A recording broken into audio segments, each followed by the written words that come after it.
Olá amigos, estamos aqui mais uma vez no nosso programa Economia na Academia da Rádio Experimental Falcon.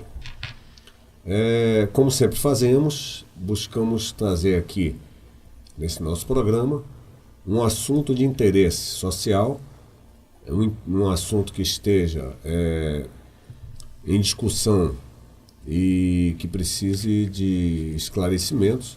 E nesse momento nós estamos aí com um assunto em pauta que é da mais alta importância e que vem despertando paixões, inclusive, que em primeiro lugar, a reforma da Previdência. Essa questão da reforma da Previdência, que está em discussão no Congresso Nacional, o governo buscando desesperadamente aprovar a reforma da Previdência, até por uma questão de orçamento público, e o Congresso Nacional, por alguns motivos, buscando travar essa reforma da Previdência, entre outros motivos, a questão da manutenção da velha estrutura política do toma lá da cá, porque o governo não se dispõe a trocar votos por cargos, por aprovações de verbas e outras coisas mais, como se acostumou fazer nos últimos 20 anos. Porém, mais importante do que isso é a gente discutir o porquê da reforma da Previdência. Eu vou tentar colocar aqui, dentro de alguns dados, alguns motivos da reforma da Previdência. Vejam bem, o sistema previdenciário brasileiro ele surgiu já na década de 50 e buscaria trazer dentro das suas funções, dentro dos seus objetivos, uma situação de justiça social. Tanto que, logo no início, a Previdência Social chegou a ser chamada de assistência social. E hoje não passa de assistencialismo social. Isso porque hoje nós temos uma situação que chega a ser até injusta, pois, além de consumir uma parcela do orçamento bastante significativa, que impede o investimento em áreas altamente importantes como educação, saúde, segurança, a Previdência Social ela se tornou um sistema altamente injusto e desigual. Nós temos na Previdência um grupo de mais ou menos 20% dos aposentados que recebem aposentadorias privilegiadas que chegam a patamares de 25 mil a 38 mil reais mensais de aposentadoria. 20% desse universo de aposentados. Enquanto isso, os outros 80% de aposentados recebem aposentadorias numa média de R$ 1.420. Então, em primeiro lugar, já se coloca aí, isso seria justiça? Até porque quem são esses privilegiados que recebem essas aposentadorias totalmente absurdas para um sistema que se diria de justiça social? São exatamente os políticos, os magistrados,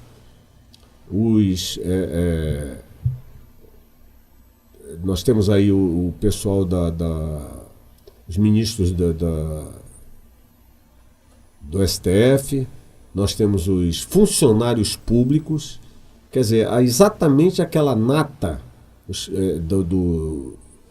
do nosso funcionalismo, da nossa sociedade, que infelizmente continuam sendo os grandes privilegiados e que continuam dando à nossa sociedade que se diz democrática, que se diz que tenta buscar uma igualdade, que infelizmente continua sendo essa grande sociedade desigual, essa grande sociedade injusta e que o Índice de Desenvolvimento Humano, IDH, mostra isso muito bem, colocando o Brasil lá embaixo no ranking mundial. Na última classificação, nós estamos no 96º lugar, ficando abaixo de países aí que a gente nem imagina. Então, essa reforma da Previdência, ela é altamente importante e urgente.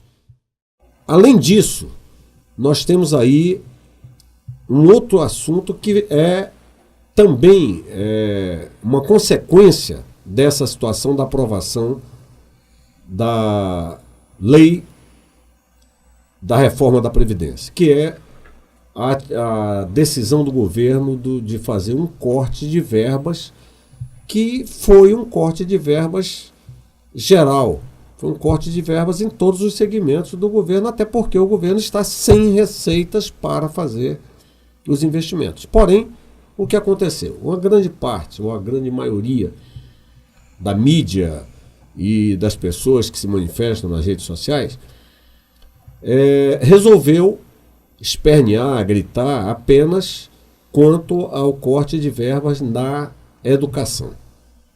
Algumas faculdades, algumas universidades públicas foram afetadas, e não só as universidades públicas, outros setores também. Mas, veja bem, eu faço aqui uma reflexão. Em primeiro lugar, esse corte de verbas é um corte de verbas que é feito pura e simplesmente por desejo, por vontade do governo, fazer por fazer, cortar por cortar. O governo está sem receita. E se está sem receita, é por uma situação contábil de um caos fiscal, orçamentário, tributário que se impôs em 2 décadas de total irresponsabilidade em que o nosso governo foi colocado. Então precisa ser tomada uma atitude. E quando nós chegamos a esse ponto, se vai ser realmente penalizado em algum setor, é por culpa de uma situação que se foi colocada. Por outro lado, veja bem, nós temos aí, nesses últimos 20 anos, nós tivemos, por exemplo, a extinção das escolas técnicas federais.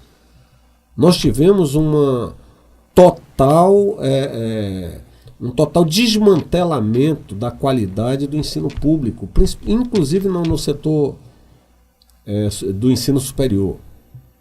Então, a questão não é só o corte da verba, é o que se vai fazer para recuperar a dignidade e a qualidade do ensino público, tanto no ensino fundamental, ensino médio e ensino superior. E aqui eu estou falando apenas da educação, mas isso tem que ser pensado em todos os segmentos da nossa sociedade. Verbas na educação, nós tivemos em 2000, nós tivemos 13 bilhões de aplicação de investimentos e em 2018 nós tivemos 230 bilhões. Então, verbas houveram. A questão é como foram aplicadas, como foram realmente investidas. Isso é que se tem que ver. Aqui no Amazonas, por exemplo, nós tivemos escolas construídas que ficaram paradas por falta de material humano e material físico.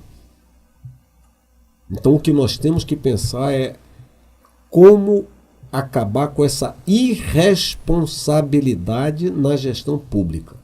Por sinal, na década de 90, quando o Plano Real estava realmente recuperando o Brasil, foi criada a Lei da Responsabilidade Fiscal, que determinava que se qualquer governante, qualquer gestor público que gastasse mais do que arrecadasse, seria considerado crime.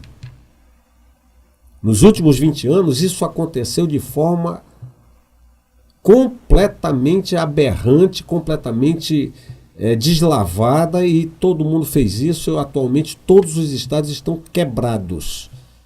Então o que vigorou nesses últimos 20 anos foi o que eu chamo de irresponsabilidade fiscal. Então, antes de reclamar de uma reforma da Previdência, de um cortezinho de verbas aqui, nós deveríamos parar um pouquinho e pensar por que não reclamamos de tudo isso de ruim que aconteceu e que nós ficamos calados. Mais errados estamos nós que ficamos calados enquanto todos faziam essas coisas erradas que levaram a esse ponto e a essa necessidade. Muito obrigado.